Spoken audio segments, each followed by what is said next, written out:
Hey, good morning, everybody. How we doing? Good. Good to see you today. I want to take us back a few decades to October of 1991. The commercial fishing vessel, the Andrea Gale, you see it here, left its port in Massachusetts to go on a fishing adventure to get swordfish. This is what they were known for, and so they went out in the water to go get this in the North Atlantic. They were out for a few days, didn't catch anything, decided to go to another location a little bit further out in the North Atlantic, went out there and caught a ton of swordfish. In the midst of all this taking place, though, they have all these swordfish, and yet their ice cream maker. Pretty close. Their ice maker, maybe they had an ice cream maker on the boat. We don't know, okay? Sad story. I can't even believe I'm making jokes about this. But anyway, the ice maker broke mechanically, and so they were trying to figure out what do we do. And so they decided we're going to go as quick as we can back to port so hopefully our fish won't spoil. At the same time they're making this decision, back off the coast of New England, you have these three weather systems that are converging. And even though it's very rare that this would happen, when it does happen, it's devastating to everything around it. In fact, meteorologists call it the perfect storm. Some of you may have remembered watching this movie a few decades ago. If you know anything about this story, then you know that this crew had a choice to make. Do we take a chance? Do we go through the middle of the storm trying to get back so that we can offload this fish and that it's saved and we can get paid for this? Or do we save ourselves, right? Do we do what's best for us, easiest for us, and stay back and wait for this storm to pass? Well, if you know the story, you know it's a tragic one, right? They decided to go through the midst of this storm, and again, tragically, every single person on that boat is lost at sea. Sometimes the things that we focus on in life can cost us more than we think. And that's what we're going to talk about today as we continue this summer series, Down by the Water. We're going to talk about how the event we're going to look at in the book of Matthew really is a reminder to us that if we're not careful, the things we focus on in life may cost us everything, and how important it is for us to make sure that we are focusing on Jesus, okay? And so we're going to spend our time in Matthew chapter 14. If you got a Bible, you can turn there. We put it up on the screens. You can take notes if you want to through our Journey app. But Matthew chapter 14, starting with verse 22, here's what it says. Immediately after this, Jesus insisted that his disciples get back into the boat and cross to the other side of the lake, while he sent the people home. Now, the setting for this story is the Sea of Galilee. It's a really big lake. Honestly, it's about the exact same size as the city of Washington, D.C. Kind of put that in perspective for us. They're there. Jesus does this incredible miracle, probably one of his biggest miracles he ever does. He feeds the 5,000, okay? He feeds the 5,000 that are there, probably more like 10, 15,000, because 5,000 was the amount of men that were there. And scholars say there's probably double or triple that amount of people. Now, you would think after some big event like this, a huge miracle like this, you'd celebrate, right? Yeah, I mean, there's this incredible miracle. You fed thousands of people. Let's throw a party. But that's not what we see happening here. Go back to the beginning of verse 22. Immediately after this, Jesus insisted that his disciples get back to the boat and cross to the other side of the lake. There's that word insisted in there, and actually a better translation of that is the word made. So as this miracle is finished up, immediately, by the way, a very strong word that is used here in the Greek for that word, immediately Jesus makes his disciples get in the boat and go across the lake to the other side. Why? Why the rush? Well, to find this out, we actually got to go to another biography of Jesus, the book of John. And in the book of John, John retells this story and says at the end of this miracle, the people are just so amazed at Jesus, they want to make him this earthly king. And so Jesus is trying to protect his disciples. He already knows, like in their minds, they're already thinking like, hey, when is he going to establish this political kingdom so he can rule and we can be a part of this ruling power here in this area? Their minds are kind of going that direction. We know that by looking at some of the discussions that Jesus has with them and some of the discussions they have with Jesus. And so Jesus is trying to save them from the frenzy of the crowds that are saying, hey, Jesus, you need to be our king. And so he makes them get in the boat to head across the lake. Verse 23. After sending them home, he went up into the hills by himself to pray. Night fell while he was there alone. The disciples aren't the only ones who go away quickly, right? Who's the other one? Jesus does the exact same thing. A better translation for that is Jesus fled into the hills. He didn't just kind of meander into the hills, like he didn't stroll into the hills, he didn't skip into the hills. He fled into the hills. Why is he doing this? Well, the exact same reason that he made the disciples do this. Like there's crazy people who are trying to make him king, and he wants to get away from them as quickly as he possibly can because he knows that's not the reason he's here. And so he flees into the hills to do what? To pray, right? To pray to God, and he wants to do this alone. Verse 24. Meanwhile, the disciples were in trouble far away from land, for a strong wind had risen, and they were fighting heavy waves. You ever experienced those moments in your personal life where it feels like you're always winning? Right? Like you fly out of Reagan a lot, and every single time you go there, like there's no line of security. Use Amazon Prime, your stuff actually shows up in 2 days. You go on a date with a significant other, maybe your spouse, and you're like, hey, where do you want to go eat? And they're like, I don't care, wherever you want to go. And you take them somewhere and like, this is great. This is exactly where I want to eat. You ever have those personal wins, right? Or spiritually, every prayer you pray, it's like God is answering it exactly the way you want God to answer it. Or you show up here on a Sunday morning, and every single week you're like, man, that's exactly what I'm going through this week. That's amazing how relevant that message is to my life. Or maybe you leave here and you get in your car, you turn the car on or push the button, whatever you do to get your car started, and you get in your car and the music starts playing on the radio, and it's your favorite Nickelback song, and you love Nickelback, right? Like, sometimes we just win at life, right? Spiritually, physically, mentally, it's just like everything's just falling into place. And then there are those times, it feels like you're losing. Like everything you're doing just feels like a big loss. You go to the airport, you've got TSA pre-check, and you're waiting an hour plus to get through that line. And Amazon Prime's not 2 days, it's like 2 weeks. And you go out with your significant other, your spouse, you're like, hey, where do you want to go eat? They're like, I don't care. And you take them, and every place you go to, like, no, this isn't where I want to eat, right? There's this tension that is there. And you're like, I thought everything was great. Now it feels like things have turned. Or spiritually, everything you pray for, it feels like God's not listening. Or you show up here week after week, and you're like, none of these messages are relevant to me.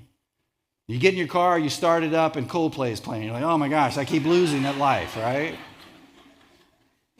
There are these moments in our lives where it feels like we're winning, and then things turn pretty quickly, and we wonder, what's going on with my life? This isn't the way things are supposed to happen. Now, I say that because I want you to take this back to the disciples. They're fresh off this incredible, incredible miracle, okay? They have just seen something that nobody else has seen. They've experienced something just amazing. So they're on this spiritual high. They're like sitting on this mountaintop. They get into this boat, and they're probably asking questions like, why did Jesus make us leave? That's kind of strange that Jesus would make us do that, but we're here, and I'm sure they're having a conversation about everything that they've just experienced and the people that are there and all these people that are fed, and they're kind of enjoying themselves. Probably a relaxing evening on this boat, their Bluetooth speakers playing the greatest hits of Nickelback. I mean, they're having a blast. But then things changed. The winds started coming. The waves start to get bigger. The storm starts to hit. They're out here on this water. It's the middle of the night. It is dark. And the storm that hits them, if you look here, it pushes them so far away. It says that they were far away from land. A better translation of this is middle of the sea, which means they are totally off course, right? They had a course that they were on, and now they are totally off course. What these disciples are going through, I think, in these moments, these hours, really, that they're together after this incredible miracle, is really what we face a lot of times in life. That there's moments where life shifts from smooth sailing to rough seas very, very quickly. And it's in those moments, it's really hard to stay focused on what's most important. Well, what is most important? Let's go back to our story. Verse 25. About 3 o'clock in the morning, Jesus came toward them walking on the water. When the disciples saw him walking on the water, they were terrified. In their fear, they cried out, "It's a ghost." Now, it's likely these disciples have been fighting this storm for maybe a couple of hours, right? So they're emotionally drained because of what they've experienced that day, but they're physically drained because they're trying to row this boat and to get it back on course, and they're really having a hard time doing that. They're exhausted. They're probably afraid of the storm that's hit. A couple of weeks ago, I was up here and talking about a storm that they were in and how scared they were. I'm guessing that's the exact same thing that's going on with them here. And in the midst of all this chaos, they look out over the water and they see what they think is a ghost. And this ghost is coming toward them. Verse 27. But Jesus spoke to them at once. Don't be afraid, he said. Take courage. I am here. This thing they think is a ghost is actually a familiar voice. It's the voice of Jesus. And so they know now that this is Jesus that's walking to them. And Jesus says three things. The first thing he says is, don't be afraid. He's like, hey, don't be afraid of the storm. Don't be afraid of me. It's your buddy. It's your friend. It's Jesus. And then the next thing he says is take courage. Probably a better translation of this is cheer up, okay? Be of good cheer. When I read that, I kind of think back to the old Jesus movies where the actors were all British, right? He'd probably be like, cheerio, right? That would be what he would have. I made that joke in the first service. There's some dude who hadn't been in church in like 15 years, and he's British. He's from England, and he's like, hey, thanks for letting me hang out today. So sorry about that, buddy. But he's saying, don't be afraid, and then cheer up, right? Be happy, which seems kind of strange. But lastly, Jesus tells them who they see. He says, I am here. Again, a better translation is, it is I. And this response that Jesus gives to his disciples as he's coming toward them actually echoes back to a response that God would give when people would say, hey, who are you? And God would say, I am. And so what we see here in this passage and what Jesus is saying to these disciples as he's coming toward them is the exact same wording that we see there in the Old Testament with Jesus. Jesus is declaring like, hey, I know I'm human, but I'm also divine. Okay, I need you guys to know I am the Messiah. I am God's son. And in that, I am reassuring you that you're going to be okay, that I am in control even in the storm. Verse 28. Then Peter called him, Lord, if it's really you, tell me to come to you walking on the water. Yes, come, Jesus said. So Peter went over the side of the boat and walked on the water towards Jesus. Like this is Peter being Peter. Peter is a man of spontaneity. Peter is a man of impulsive behaviors. I'm pretty sure if Peter was alive today, he would be on medication, right? Because that's just kind of Peter's MO. We don't know why he wants to walk on the water. Maybe he wants to be really brave for the other guys. Maybe it's his alpha male moment. We don't know, but he does it, right? He gets out of the boat. He asks Jesus, like, hey, can I walk towards you? And Jesus says, sure. So he gets out of the boat and he walks towards Jesus. We don't know how far. We don't know how long this is. What we do know is that he actually does it. Verse 30. But when he saw the strong wind and the waves, he was terrified and began to sink. Save me, Lord, he shouted. One moment he's out of the boat walking on the water, and the next moment he's sinking. What's happened? Well, when he's walking on the water, his focus was on Jesus. That was the only thing he saw. But then he gets distracted, right? He gets distracted by the waves and the wind. It says he sees those things, so he takes his eyes off of Jesus, notices these distractions, and he begins to sink. And you know what? I think it's pretty easy for us to sink too, because our distractions in life can take us away from focusing on Jesus too. I mean, think about some of the distractions we face in life. Our phones. You know, how many of you carry your phone with you everywhere you go all the time, right? We all probably do that. It's always with us. It's always within an arm's length. And we're getting notifications about emails and texts and social media posts. I mean, we are so connected to our phones that it can become a distraction to what's actually most important in life. Or maybe you're like me, you have a PhD in multitasking. Yeah? Like, I just love to multitask. I love to think about all these ideas and plans and projects and anything I can think of, tasks. And maybe you're the same way. And guess what? That can easily distract us from what's most important in life. Or FOMO, the fear of missing out. That we get so focused on what other people have, people we know, people we care for, and maybe people we don't know, people we see on social media. We're like, I want what they have. I feel like I'm missing out. And so there's this fear that we're missing out. So our desires begin to go in that direction. That becomes a distraction to us, and we don't focus on what's most important. In fact, there are all kinds of books out there today that are written on how to be more focused. And this is one of them. Maybe some of you have read this book. It is called Deep Work by Cal Newport. I love the tagline, Rules for Focused Success in a Distracted World. I'm going to be really honest with you. I have wanted to read this book for a long time. But there's a D word in there. That's so true. I've been too distracted to do that. Sometime I need to do that. But anyway, there's books that are written about how we can be more focused and not be distracted. But if we kind of think about these distractions, isn't it any wonder we lose focus on Jesus so easily? That it's hard to remain focused on Jesus when there's waves around, right? When the wind is blowing and we're looking at everything around us and we begin to focus on those things and not focus on Jesus. And when we focus on those distractions, we begin to sink too.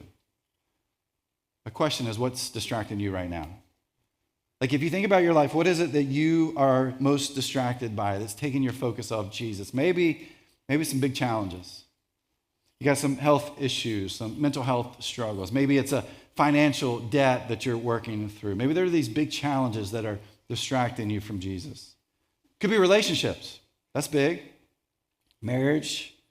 Maybe you're going through a divorce, dating frustrations, friendships, coworkers. Could be family that are the distractions that you have in life. There's parenting challenges. Or maybe you're caring for and taking care of aging parents. Those can become distractions. Or goals. You got career ambitions, or you're trying to move up into the next rank when it comes to the military. You're thinking about retirement. You're thinking about a possible move. I mean, there's all kinds of things that can be distractions in our life. And by the way, those aren't bad things. I'm not saying those are bad things. That's part of life, right? We've got things that happen in our life, events, experiences, issues, struggles, problems. They're there. But do they become the thing that we focus on? Do they become our sole focus? Because when that becomes our sole focus in life, it begins to pull our eyes off of Jesus. And when our eyes come off of Jesus, it changes the perspective that we have on life too. That we move from people of faith to people of fear. But that's where Jesus comes in, right? Verse 31, Jesus immediately reached out and grabbed him. You have so little faith, Jesus said. Why did you doubt me? When they climbed back into the boat, the wind stopped. Then the disciples worshiped him. You really are the Son of God, they exclaimed. Now remember something here. Peter's a fisherman, which probably means he's a pretty good swimmer. And he's not just struggling to swim here, is he? Like he is drowning in the storm. But notice what it doesn't say. It doesn't say Jesus gladly watched Peter sink for a bit to teach him a lesson. Right? We don't see that. We see that word immediately once again, don't we? It says immediately Jesus reaches out and grabs Peter and rescues him. And then what does he do? Well, he reminds Peter not to be distracted in life, to keep his focus on him. So with this as sort of our backdrop today, I want to take a few moments and just kind of walk through a few thoughts that are connected to what we've just spent some time talking about. I think kind of the overarching piece to this is that this event teaches us that what we focus on shapes our perspective about life. Here's what I mean. When Peter's focused on Jesus, his perspective is one of faith, right? He's able and willing to step out of this boat and to walk on the water. But when that focus changes, his perspective changes. When his focus is on the distractions, the wind and the waves and the storm, then his perspective changes about life and fear takes over and he begins to sink.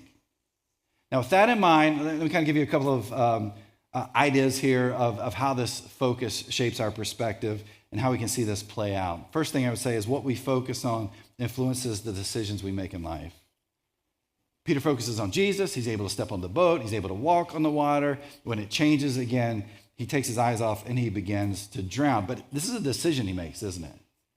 Like he makes this decision to get out of the boat. He makes this decision to take his eyes off of Jesus. And if he keeps his eyes on Jesus, he's going to continue to walk on the water. If he takes his eyes off like he does, he begins to sink. But it all comes back to his perspective and how that focus influences the decisions that he makes. How about for us? When we think about our life, what are we focused on? What you focus on has an influence on those decisions. So when you focus on the waves that are crashing around you, guess where your mind's going to go? You're going to go towards those things in life that are really taking over the focus of your life. And many times those distractions lead to us living in fear. And so when it comes to our decision making, what do? We start making decisions based on fear and not on faith. And it's almost like we have to do this mind shift with this. I love what Paul writes in Philippians 4. He says, fix your thoughts on what is true and honorable and right and pure and lovely and admirable. Think about things that are excellent and worthy of praise. Keep putting into practice all you learned to receive from me, everything you heard from me and saw me doing. Then the God of peace will be with you. Like I read those words from Paul, and Paul's like, hey, don't focus on the waves. He says, focus on what is true and honorable and right and pure and lovely, admirable, excellent, praiseworthy. Because when we do, we begin to be aligned with God's plans for our lives. And then we begin to make decisions that are aligned with the purpose that God has for you and me. And it's based on faith, and it's not based on fear. What we focus on influences the decisions we make. But also what we focus on shapes us emotionally. What happens when you begin to focus on your past mistakes? Maybe you experience emotions of sadness, guilt, shame, and then you kind of get into the cycle, right, of self-condemnation because of what you've done and what you've experienced in the past, or maybe you lost your job. And so that now there's this rejection that you are feeling, and it leads to depression or not seeing yourself as worth much because you lost your job.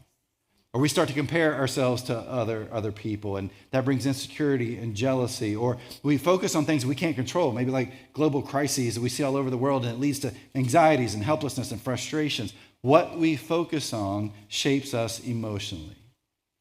Think about Peter. At one point in time, he has this incredible courage, right? He's willing to jump out of this boat and to walk on water towards Jesus. But when he sees the waves, when he sees the wind at work, his courage turns to fear. And again, like I said just a second ago, maybe we need to refocus our minds on Jesus.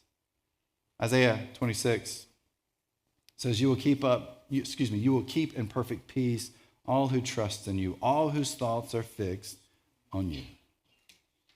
It really boils down to where we have our faith and trust. Like we can focus on Jesus, who can bring us peace and joy, even when there is some fear there, even when the storms are around, even when there is chaos that is happening. But if we're focused on Jesus, those things are still going on, but our focus is somewhere where it needs to fully be. We're putting our trust in Jesus, even in the storms and chaos of life. Or we can choose to go the other direction and to face the things that are happening around us on our own, without that focus, without our eyes on Jesus. And what's that going to lead to? It's going to lead to some of the things we talked about. It's going to lead to those anxieties and that bitterness and those frustrations and that guilt. And so it's so important that we put our faith in God, our trust in God, and keep our eyes focused on Jesus, because that will shape us emotionally. And I think all this leads to this one thing: let faith influence your focus. Let your faith influence your focus. We go back to verse 31. What's Jesus say? He says, you have so little faith. Why did you doubt me? It's almost like we see Jesus tying Peter's sinking to Peter's wavering faith, but faith isn't something that's supposed to waver. Faith is something that's supposed to be sustained. Like we sustain our faith by keeping our eyes on Jesus. The writer of Hebrews in Hebrews 12 says this, and let us run with endurance the race God has set before us. We do this by keeping our eyes on Jesus, the champion who initiates and perfects our faith. The writer's talking about running a race well. Now, this race that the writer's talking about is actually our life, right? We've got a beginning, we've got the race, and then we have the end of our life. Here the writer's saying, hey, keep your eyes focused on Jesus. Even when the winds start blowing, even when the waves start cresting, even when the storm is all around, even when there's chaos and darkness, keep your focus on Jesus. Now, we're going to be aware of those distractions, right? We're going to be aware of what's happening in our life, and that's healthy for us. What we have to be careful with is that our focus doesn't leave who Jesus is in our life. That our focus, our eyes, should always be on Jesus, no matter what's happening in our lives. It's actually the purpose of the book of Matthew. The writer of the book of Matthew writes it to a specific audience. He writes it to Jewish Christians who were Jewish Christians. They were people who said, hey, we had this tradition and we've been waiting thousands of years for this Messiah. The Messiah has come. The Messiah is Jesus, and now we're following Jesus. And so they were Jewish Christians. They still had some traditions of the Jewish faith they followed, but they were fully following Jesus. And so when Matthew is written, it's written as this book of hope to this particular group of people. And so this event was very important for Matthew to make sure that it was included within this book, because it was a mirror to actually everything these Jewish Christians were experiencing or had experienced in their life when this book is written. What do I mean? Let me explain it this way. First, they have a mountaintop experience, okay? Here's these Jewish people who've been waiting for this Messiah. I just said this. Been waiting for this Messiah for thousands of years. Jesus comes. Like, this is the Messiah. This is the one we've been waiting on. And so they're baptized and they become followers of Jesus. And they begin to live the life that Jesus wants them to live. And honestly, at the very beginning, everything is wonderful. Then this thing called the church begins, and it's full of excitement, and they're having a great time. There's a lot of hope. There's peace in this. They're working together. They're giving to each other unconditionally. They're loving each other unconditionally. I mean, the church, when it begins, is just this amazing, amazing group of people just doing life together because of who Jesus is in their lives. But things change, right? The wind starts blowing. The waves start cresting. The boat starts rocking. The storm comes in. The chaos is around. Now, what is that? It's the persecution that takes place. These Jewish Christians, they're doing everything they can to follow Jesus, but then the Jewish religious leaders jump in like, hey, whoa, hold up. This isn't the Messiah. Like, he doesn't fill certain criteria. No, this isn't the right guy. You shouldn't be following him. You should be following us. And so if you're not following what we're telling you to do, then you're not being who you're supposed to be. And so we're going to come into your house. We're going to arrest you. We're going to throw you in prison. And they do that. In fact, not only do they do that, they end up putting to death some of these Jewish Christians. Now, we also feel like the dating of when Matthew is written is give or take a decade. But the best guess is when it was written was actually at the same time, too, that Nero is persecuting Christians. So not only do they have this internal battle that's going on with their own people, now outside of that, the empire is trying to get rid of Christians, too. Okay, so here is Matthew, who is writing into this story, into this moment in history for these Jewish Christians. But when this persecution begins, guess what changes? Perspectives, focus. Now you got all these distractions that are around. And they're asking questions. Do we continue to follow Jesus? What if these people are right? Am I willing to give up my life for this guy? And so their focus actually changes. That they stop focusing on Jesus and they start focusing on what's happening around them. It changes from faith to fear. And this actually leads many of them to walk away from their faith. They go back to life they lived in the past because fear had taken over their faith. And still for others, they move from courage that they once had, again, to this fear that had taken over for them. And so when Matthew shares this story, a couple of commentaries I wrote on it said, hey, this story was so important to be included because of what it meant to those Jewish Christians in that day. That here's Matthew who says, I don't care what's going on around you. And by the way, there's a lot going on. And there's a lot of things out there that are unknowns. No matter what, keep your focus on Jesus. Don't be distracted by everything else that's happening around you. Have faith that Jesus is there for you and that Jesus will rescue you and save you no matter what. That's why Matthew is sure to put in what Jesus says when he's out in the water. Go back to that part. Jesus says, it is I. Again, what's that echoing? It's echoing God's title back in the Old Testament when God would say, I am. Here in that moment, Jesus is assuring the disciples of his presence and his power. And Matthew, sharing the story again, is doing the same thing. He's sharing, he's like, hey, don't forget about Jesus' presence and power in your life, even though I know there's chaos all around, that Jesus is with you and ready to rescue you. But I don't think this is a message that's just for 2,000 years ago. I believe this is a message for us today. Whether we're drowning in life's storms or we're trying to make it through the daily hits of the waves that we get within our lives, we're called by Jesus to keep our focus on him. Now, that doesn't happen naturally, does it? That's hard to do. And so faith requires ongoing attention to us growing spiritually. And so as I finish up, I just want to leave with you three practical steps that I believe we can take to help us make sure that we are focused on Jesus and not changing our perspective to the distractions that are happening around us. Here we go. First one, manage external distractions. Manage external distractions. I'm going to challenge you to identify just one distraction you have in your life that is keeping you from being focused on Jesus. Maybe for some, it is, go back to the phone, it's the phone, right? And you spend like every day just doom scrolling everything you can on every single social media app that you have.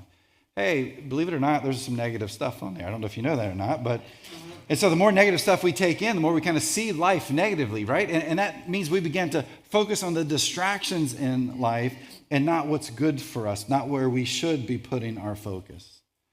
So maybe for some of us, it's identifying that and then limit our exposure to that. And instead of doom scrolling, maybe you, I don't know, maybe you listen to podcasts. Find a different podcast. Get off the true crime podcast and start listening to something else that's a little bit more uplifting, something that's going to help you spiritually.